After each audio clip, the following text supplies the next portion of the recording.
Kalau tadi di video sebelumnya kita sudah membahas sanksi administrasi, sekarang kita akan membahas sanksi pidana, gitu ya. Nah, sanksi administrasi tadi 200% dari bea materai yang tidak atau kurang bayar, gitu ya. Ini biasanya ya sekitar 18.000 ya, kalau 3.000 berarti bea materai yang terutang 3.000, denda administrasinya berarti berapa? 6.000 gitu ya, 6.000 tambah 3.000 berarti jumlah pemateraian kemudiannya 9.000 gitu ya. Sekarang kita akan bahas sanksi pidana. Nah, sanksi pidana ini terjadi gitu ya, antara lain bisa karena pemalsuan atau peniruan materai tempel, materai kertas gitu ya, atau tanda tangan yang dibubuhkan untuk mengesahkan materai itu gitu ya.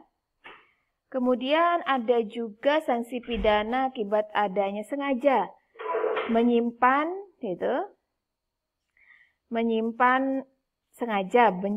untuk kemudian diedarkan gitu ya.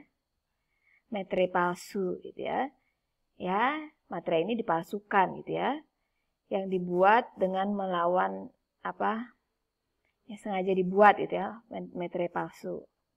Kemudian yang ketiga, sanksi pidana juga bisa terjadi jika dengan sengaja menggunakan atau menjual gitu ya, dari dalam negeri atau dari luar dimasukkan ke negara Indonesia, materai yang mereknya, capnya itu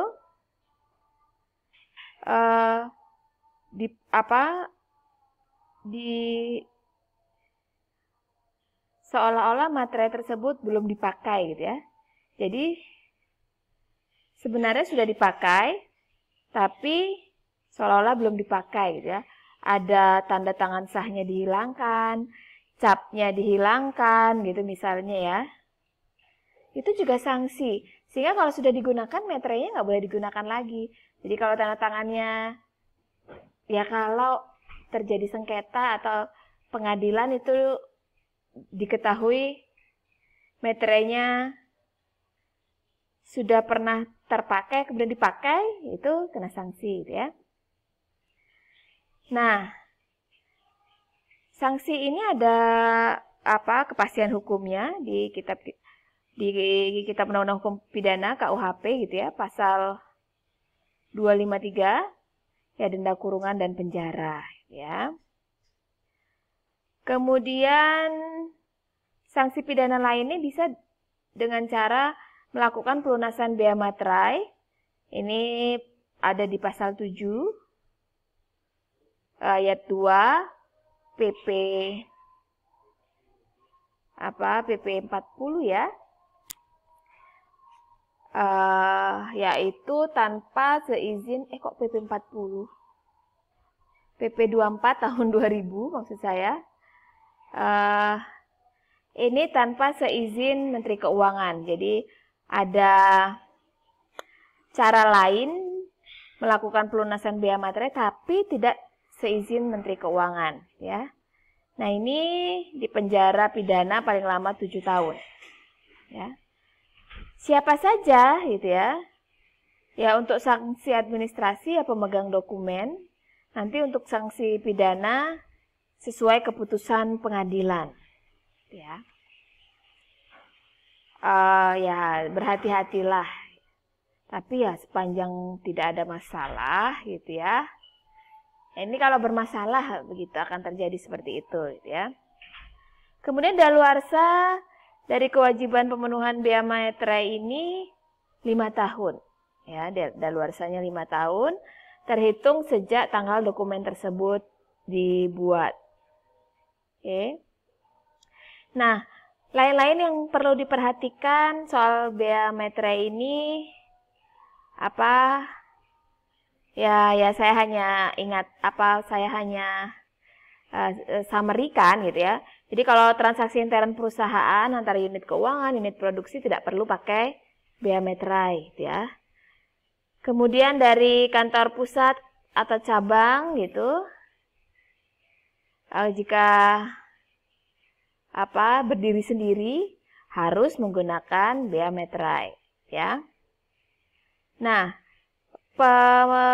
penanggung jawab bea materai apabila terjadi pemateraian kembali, pemateraian kemudian, gitu ya, si pemegang dokumen, gitu ya. Kemudian ingat materainya diberi tanggal, gitu ya, karena tanggal ini lebih sah. Tanggal tercantum di materai lebih sah daripada tanggal yang tercantum di dokumen, ya. Kemudian warna tinta tidak jadi masalah ya. Misalnya mau pakai tinta biru gitu ya. Tanggalnya, kemudian tanda tangannya tinta hijau gitu ya. Tapi biasanya sih ya yang lazim-lazim aja lah ya. Kalau tintanya biru atau hitam mungkin masih lazim biasa dipakai. Tapi kalau menulis dengan tinta hijau, merah sepertinya kurang lazim gitu ya. Kemudian apalagi ya, tulisan di atas materai tidak boleh dihapus gitu ya. Jadi kalau ada salah lebih baik dicoret, ditulis yang benar. Sama seperti audit gitu ya. Kalau kalian ingat di mata kuliah audit 1, audit 2, kalau ada salah coret, bukan titip X, coret, tanda tangan gitu ya. Kemudian kalau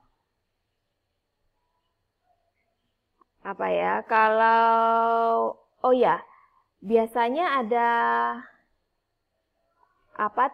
karbon ya, kalau kwitansi itu biasanya ada karbon kan ya di bawahnya gitu ya. Maka yang tindasannya karbonnya itu kan sama dengan fotokopi, tidak terutang bea materai, tapi kalau aslinya itu terutang bea materai. Yang asli di bagian atasnya bukan karbonnya ya. Nah, namun kalau fotokopiannya di bawah karbon itu ditandatangani lagi dengan tanda tangan asli, maka bisa terutang bea materai, ya. Sekian topik bea materai di video keempat. Jika ada yang kurang jelas, boleh ditanyakan. Sampai jumpa di chapter berikutnya. Terima kasih.